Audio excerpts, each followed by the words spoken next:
Jour 6, nuit 6. Alors comme vous pouvez le constater, je respire comme un buffle. Il m'a fallu 4 fois pour reprendre mon souffle, juste pour fermer mon sac de couchage. On est à 5200 mètres d'altitude, je crois. Chaque geste compte. C'est juste une horreur. On a décidé de même plus aller aux toilettes. On se contentera de notre avancée de tente, ça sera bien suffisant. Bon, donc on s'apprête à affronter des températures pouvant aller, on ne sait pas en fait, de moins 15 à moins 30. Donc on a décidé de mettre toutes les habits, toutes les fringues qu'on avait sur nous, enfin qu'on avait dans notre sac sur nous.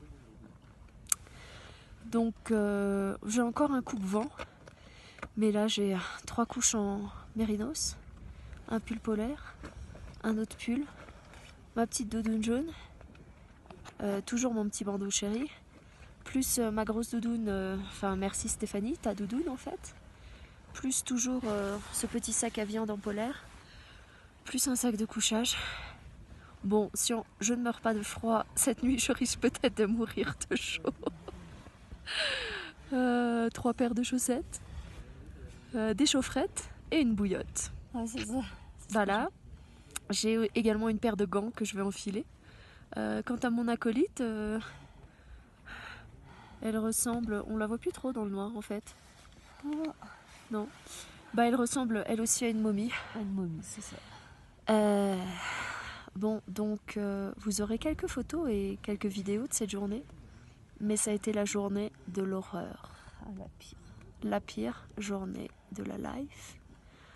On peut dire qu'on a pleuré derrière Moi j'ai pleuré. Nos lunettes de soleil. Moi j'ai eu des petites larmes quand même de temps en temps qui ont failli rouler. Non, franchement, c'était vraiment dur. En plus, on a eu un temps dégueulasse au sommet, mais dégueulasse. Du coup, les photos, elles ont été prises en speed. On n'a même pas eu le temps de se poser et d'admirer. Enfin, et puis de il n'y avait rien à voir. S'auto-congratuler surtout. Et puis, ouais, il n'y avait rien à voir. Non, mais c'est surtout qu'on a eu un vent, truc de dingue. Il fait extrêmement froid, forcément, à 6000 mètres. Et de la neige, quoi. Puis de la bonne petite... des grelons, hein. Ouais, de la bonne petite neige qui fouette bien le visage, comme ça. Ouais, c'est ça. Donc, condition de merde. Après 7 heures de montée où tu as l'impression que tu vas perdre un poumon. Ouais. Voilà. Donc, et puis après, il a fallu redescendre.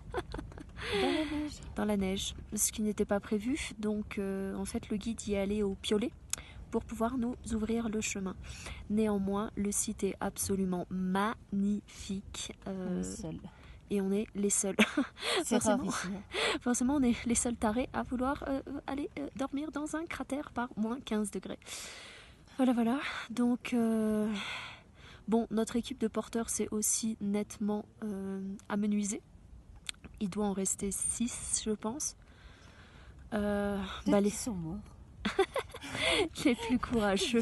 Depuis le temps que les corbeaux nous suivent. Les plus courageux, ouais. Donc voilà, et demain on a le droit à une petite grasse mat jusqu'à 7 heures. En fait, c'est surtout pour qu'il fasse jour. De façon à redescendre... une grosse partie en fait du Kili qu'on va faire en 2 jours. Tu mets 6 jours à monter, tu mets 2 jours à redescendre. Donc ça donne un petit peu la donne. Mais voilà. Vous aurez une petite vidéo de demain où nous serons plus qu'à 3800 mètres d'altitude. Donc il fera beaucoup plus chaud. Tout est relatif, bien sûr, parce qu'il y a 2 jours on avait froid, mais on avait moins froid que maintenant.